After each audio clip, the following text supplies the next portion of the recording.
আমরা টিকিট কাটছি 2 দিন আগে। আমরা এখন বর্তমান হচ্ছে ইন্ডিয়ার বর্ডারের কাছে। আমাকে রিসিভ করার জন্য আমার শ্বশুর বাবা আমাকে নিতে চলে। কেমন দেখতে লাগছে কমেন্টে জানাবেন। এই যে আমার শাশুড়ির খামার আছে, আপনার আগে দিয়ে দিলাম, আমার শাশুড়ি দিতে বললাম না। Hello guys, welcome to my another new blog. কি মনে করেছেন যে কোথায় যাচ্ছি? বিয়ে বাড়িতে? না, আসলে দীর্ঘ 4 বছর পর আমি শ্বশুর বাড়িতে যাচ্ছি। আমার শ্বশুর শাশুড়ি আমাকে এখন পর্যন্ত মেনে নেয় নাই, তো চিন্তা করলাম যে আমি যাই, দেখি ওনারা আমাকে মানে কিনা। আমি এদিকে অপসুরিকে 3 থেকে 4 দিন আগে ওর বাড়িতে পাঠাইছি, বলছি যে তোমার আব্বু আম্মুকে তুমি মানাতে পারো কিনা দেখো। কিন্তু আমি চিন্তা করলাম না, এবার যা হবার হবে। আমাকে যেহেতু মানে নাই, আমি নিজেই তার বাসায় যাব। জামাই সেজে শ্বশুর বাড়ি যাচ্ছি, দেখি আমার শ্বশুর শাশুড়ি আমাকে মানে কিনা। দীর্ঘ 4টা বছর হয়েছে আমার শাশুড়ির সাথে আমি এখনো কথা বলি নাই, আমার শ্বশুরের সাথে কথা বলছে। আর এই ভিডিওটা লং হতে পারে, অবশ্যই শেষ পর্যন্ত দেখবেন। আর আমি এখন যাচ্ছি ঠাকুরগাঁ পীরগঞ্জে, তো লেটস গো। অবশেষে গাড়ি চলে আসছে, প্রায় 1 ঘন্টা প্লাস 1.5 ঘন্টা ওয়েটিং ছিল। গাইস, এখন আমরা হচ্ছে গাড়িতে উঠে গেছি স্লিপার বাসে। আর মজার কথাটা কি আমি বলি, আমরা ট্রেনে টিকিট কাটছি আজকে রাত 11:30টায়, কিন্তু আমার যে পিছনে ক্যামেরাম্যান আছে, আমি নামটা নাই বলি, ঠিক আছে, ও দেখে নাই যে আজকের টিকিট, ও কাটছে 27 তারিখের টিকিট, মানে আগামীকাল। তো আমরা তো রেডি হয়ে বের হয়ে গেছি। তারপর ওর আমি কিছুক্ষণ পর জিজ্ঞাসা করি যে তুই একটু টিকিটটা চেক কর, কয়টার দিকে, 11:30টা নাকি 10:30টার দিকে ট্রেনের। তো ট্রেনের টিকিট আমাদের কাটা কমপ্লিট, আমরা টিকিট কাটছি 2 দিন আগে। তো আজকে যখন দেখলাম যে বের হওয়ার সময় যে এই অবস্থা, মানে বের হয়ে গেছি অলরেডি, আমরা গাড়িতে সিএনজিতে উঠবো, স্টেশনে যাব, যে দেখে যে এই অবস্থা। পরে সাথে সাথে টিকিটটা ক্যান্সেল করলাম ট্রেনের। তারপরে সাথে সাথে কটা বাজে, তখন 8:30 বাজে, তখন আমরা হচ্ছে এই স্লিপারের টিকিট কাটলাম। সো এখন যাই হোক, আল্লাহ যা করে ভালোর জন্যই করে। সো এখন দেখি যাই কি অবস্থা হয়। গাইজ, এখন বাজে হচ্ছে ভোর 4টা, থামছে হচ্ছে ফুড ভিলেজে। এখান থেকে কিছু মিষ্টি নিলাম, অনেক কিছু এখানে নাই। তো দেখি পীরগঞ্জে নামার পরে হচ্ছে এখানে আরো অনেক কিছু নিতে হবে, জামাই বলে কথা, অনেক কিছু নিতে হবে ইনশাল্লাহ। কি বলেন আপনারা?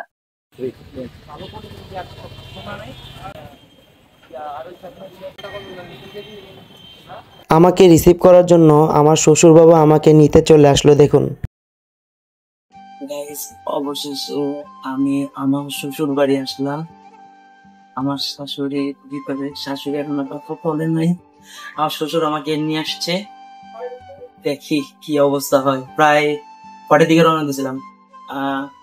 11:30টার দিকে রওনা দিছি। এখন বাজে কয়টা? 9:30। 11 ঘন্টা জার্নি। আমার অবস্থা খুব খারাপ অবস্থা হয়েছিল। যাক, অবশেষে আসলাম, দেখ যাক কি হয়।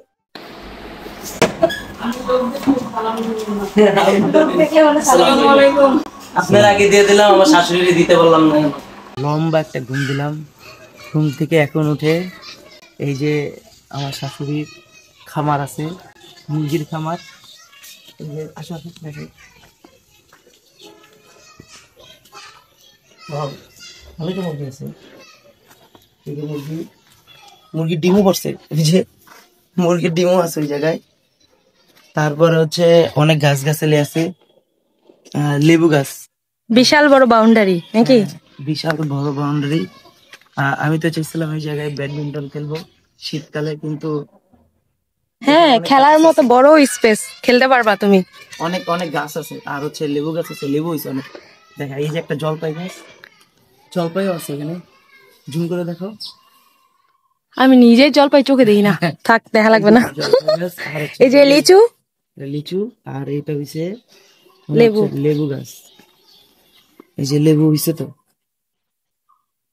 এই যে লেবু, এই যে লেবু দেখেন। অনেক জায়গায় ঘুরবো, আপনারা অবশ্যই দেখবেন, ঠিক আছে? ওকে, এখন আমরা হচ্ছে বাইরে বেরোইছি, অনেক সুন্দর জায়গা। আরেকটা জায়গায় যাচ্ছি, দেখি ওই জায়গাটা কেমন। এই জায়গাটা অনেক সুন্দর, কিন্তু ক্রিকেট খেলার জন্য পারফেক্ট। এই যে মাছ ধরতেছে দেখেন, সেই সুন্দর। দেখতে সেই লাগতেছে না? আপনারা কি বলেন? ওয়াও, বড় বড় মাছ পাওয়া যায় কিনা, মাছ পাই নাই মনে হয়। আপনাদেরকে এখন একটু দেখাই আমাদের এখান থেকে দিনাজপুর কত কিলোমিটার দূরে। দিনাজপুর 35 কিলোমিটার দূরে। এই যে এখানে জামাই খাইতে বসছে। আজকে দুপুরের খাবারগুলো একটু দেখাই। প্রথমেই তো এই যে পোলাও, তার সাথে আছে এখানে গরুর মাংস, এখানে হচ্ছে এটা বুটের ডাল, তারপর এখানে হচ্ছে এটা কি আলু ভাজা, এখানে ডিম, এখানে পটল ভাজা, আর এখানে হচ্ছে রোস্ট, আর এখানে ছিল সকালে খিচুড়ি খাওয়া হয়েছে, এখানে ভর্তা। কে শুরু করে দিলে একা একা খাওয়া? আজকে আমার শ্বশুর বাড়িতে দ্বিতীয় দিন মানে গতকালকে আসলে কোথাও ঘুরতে পারি নাই, আর আজকে তো পুরা সারাদিন বৃষ্টি পড়তেছে, ঠিক আছে। আর আমার শ্বশুর এবং শাশুড়ি দেখেন কি দিয়েছে, কেমন দেখতে লাগছে কমেন্টে জানাবেন। আংটিটা আসলে অনেক সুন্দর, দেখি পরে পুরা লেগে গেছে। কেমন লাগতেছে সবাই কমেন্টে জানাবেন। এবং এই জায়গায় আসলে তেমন একটা ঘোরাঘুরি করতে পারতেছি না ওয়েদারের কারণে। দেখি যদি পারি ঘোরাঘুরি করব ইনশাল্লাহ। আর এখানে গতকালকে অবশ্য রাতে ব্যাডমিন্টন খেলছিলাম, ব্যাডমিন্টন খেলে আমরা কিন্তু জিতছিলাম। গাইজ আজকে আমরা যাচ্ছি ইন্ডিয়ার বর্ডারে, অফশোরে আমাদেরকে নিয়ে যাবে। এটা কোথায় বলো? এটা হচ্ছে আমাদের এখানকার ফকিরগঞ্জে, ওখান থেকে হচ্ছে একটা আর্মি ক্যাম্প আছে, একটু সামনে গেলে ওখানে একটা হচ্ছে ইন্ডিয়ার বর্ডারটা দেখা যায়। কারণ এই কদিনে কোথাও ঘুরতে নিয়ে যেতে পারিনি, কারণ বাইরে প্রচুর বৃষ্টি, আজকেও বৃষ্টি, আমরা বৃষ্টির মধ্যে বের হচ্ছে আজকে। সো আপনারা আমাদের সাথেই থাকেন, আপনাদেরকে চেষ্টা করবো আজকে ইন্ডিয়ার বর্ডার দেখানোর। আইমান আমরা এখন কোথায় যাচ্ছি? বর্ডার দেখতে। কেমন এখানে? হ্যালো, বলো তার কাটা দেখতে বাবা, শুধু আর কিছু না। তার কাটা। গাইজ আমরা ভ্যান থেকে নেমে এখন হচ্ছে অটোতে উঠলাম। এখান থেকে কতক্ষণ লাগবে? আধা ঘন্টা আর কম লাগবে নাকি যেতে? গাইজ আমরা এখন বর্ডারের কাছাকাছি চলে আসছি, ঠিক আছে। সেই একটা জায়গাতে আছি, দেখেন সবাই। এই যে আমরা ইন্ডিয়ার বর্ডারের কাছে, ওই যে ইন্ডিয়ার বর্ডার দেখা যাচ্ছে। আমরা এখন বর্তমান হচ্ছে ইন্ডিয়ার বর্ডারের কাছে, আর বেশি দূর নাকি যাওয়া যাবে না, নাকি দিয়ে দিবে, ঠিক আছে। এই যে সামনে দেখাচ্ছি আমি, দেখা যাচ্ছে কিনা জানি না, একটু জুম করি। এই যে এটা হচ্ছে ইন্ডিয়ার এই যে বর্ডার, একটু জুম করি। এই যে দেখতে পাচ্ছেন, এই হচ্ছে ইন্ডিয়ার বর্ডার। আর এই যে দেখেন, এই যে লাইট, এখানে লাইট জ্বালালে নাকি আরো অনেক সুন্দর লাগে। এই যে, হ্যাঁ এই তো ইন্ডিয়ার বর্ডার, অনেক সুন্দর দেখতে। এই যে ফাইনালি আমরা চলে আসছি, বাংলাদেশের মানুষ ইন্ডিয়ার কাছাকাছি। ওই সাইড দিয়ে দেখা যাচ্ছে পুরো তার কাটা। খুব কাছ থেকে আপনাদেরকে দেখাতে পারছি না, কারণ তাহলে কিন্তু আমাদের গুলি খেতে হতে পারে।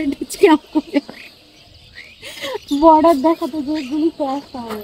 ওইখানে কিন্তু কাজ করতেছে, দেখা যাচ্ছে। হ্যাঁ আসতেছে ওই পাশে, মানে ধান কাটতেছে বা এমন কিছু। এই যে মানুষ।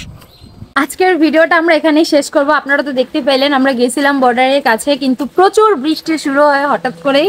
সকাল থেকেই বৃষ্টি ছিল, কিন্তু তখন হঠাৎ বেশি বৃষ্টি হওয়ার কারণে আমরা তেমন কিছু আপনাদের দেখাতে পারিনি। ইনশাল্লাহ আমরা সময় নিয়ে আসবো এবং আপনাদেরকে আরো ভালোভাবে দেখানোর চেষ্টা করব। তো শ্বশুর বাড়িতে তোমার কেমন লাগলো এই কয়েকদিন, এটা একটু বলো সবাই। শ্বশুর বাড়িতে কয়েকদিন বাসায় ছিলাম, তেমন একটা ঘোরাঘুরি করতে পারি নাই। ওয়েদার মানে এদিকে ঠান্ডা পড়তেছে তো, বৃষ্টি প্রতিদিনই, বৃষ্টি কম বেশি, ওয়েদার ভালো না, প্রতিদিনই বৃষ্টি হচ্ছে, আর কোথাও যেতে পারি নাই, তেমন কিছু দেখাতেও পারি নাই। যাক, ভালো লাগছে অনেক। তো সবাই ভালো থাকবেন, সুস্থ থাকবেন। ভিডিওটা কেমন, শ্বশুর বাড়ির ব্লগ এখানেই শেষ করব। হ্যাঁ ভিডিওটা ভালো লাগলো অবশ্যই সাবস্ক্রাইব করে দিবেন, শেয়ার করতে ভুলবেন না। Tata, bye bye.